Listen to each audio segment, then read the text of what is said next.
Subscribe, follow, like, share. Last Bell Boxing. These guys give you all the exclusives, and next time I get my fight date, it's going to be exclusive on here as well. So make sure you give them all a follow. Hello and welcome to the latest edition of Last Bell Boxing, joined by regular Sean. Sean. Afternoon, mate. I'm all good. Thank you. Yourself? Brilliant. I'm all good, mate. Thank you. Thanks for asking. So where do we start with this one? So Moses Itauma absolutely walked through Dillian Whyte. But just before we get into the action inside the ring, Sean, what were your thoughts in Dillian Whyte demeanour, not only fight night and ring walk, but all the week? Were the signs here? Yeah, I mean, you can never really tell with Dylan, I don't think, because of the character he is. But just looking at him visually, he was in the best shape of his career. No, never seen him with abs, and there you go. He had those. It just goes to show it doesn't mean anything really. Too light though, Sean. Too light. Potentially, yes, yeah, I think so. But I to answer your question, I think he looked his usual self in fight week, really relaxed, sort of joking as he normally does. There wasn't any signs for me that this was going to happen at all, really. The only thing that I missed though, I missed that era of him being a bad man. So anyone say anything to him, from family friendly quote, I will mess your family up, I'll mess you up, I'll mess your team up. He only really came out with that once. Yeah. And he had an opportunity to kind of put it on Moses in the face-to-face and the way in. He could have kind of tried to plant a seed of doubt with him and old man him. I think boxing's left him, hasn't it? Yeah. I think to steal Jamie Carragher's quote, I think it has. Yeah. I don't know what his sole purpose was for taking this fight. I presume it was just money because he wasn't getting too many opportunities, was he? I mean, like what Derek Chisora said, I don't know if you saw any of his interviews from last night, but it was quite sad to see, I thought, actually, when you think all what Dylan's done for British boxing, all the fights he's been in, the AJ fights, the Chisora fights, and just to see him just like a punch bag, really, it was quite sad to see. Well, let's be honest, Sean. The last fight against Tete in Gibraltar, he didn't look great in that fight, but we gave him a bit of a pass, didn't we? Maybe motivation was the issue. But yeah. There was nothing there then, and you can't be jumping in the ring with Moses Itauma like that. I didn't like the ring walk. I don't really understand the ring walk. He didn't look motivated. You know, he kind of slowly waltzed into the ring, didn't he? And then he started touching gloves with all Itauma's team, which was very strange as well.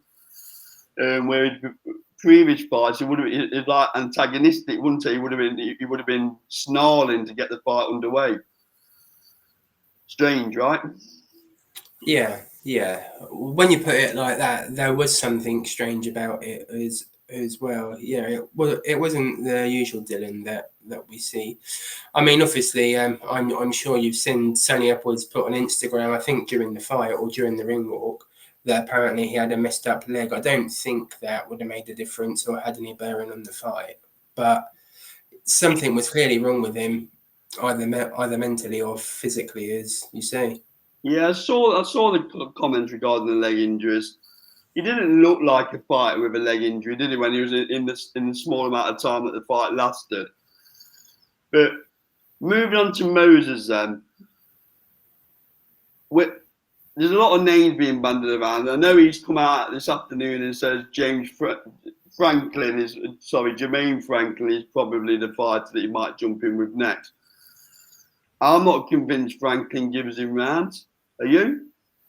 No, I don't think so. I think he needs someone, because the trouble is, once he's gone to this level, disrespectful of where Dillian Whyte was last night, he's at a certain echelon now in the division, isn't he? So he can't really take a backward step. It always has to be the upward trajectory from here. So I agree. I mean, is it too soon for a Caballero, for a Joseph Parker?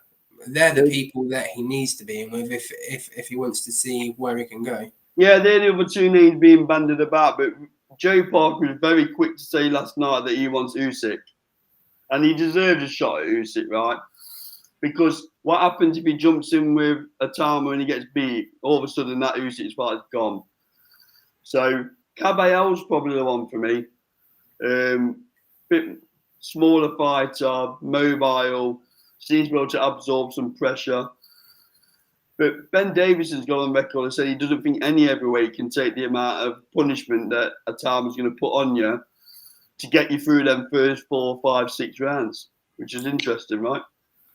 Yeah, that is dangerous, though. I think it is dangerous having that mentality. Putting pressure on that young kid, right?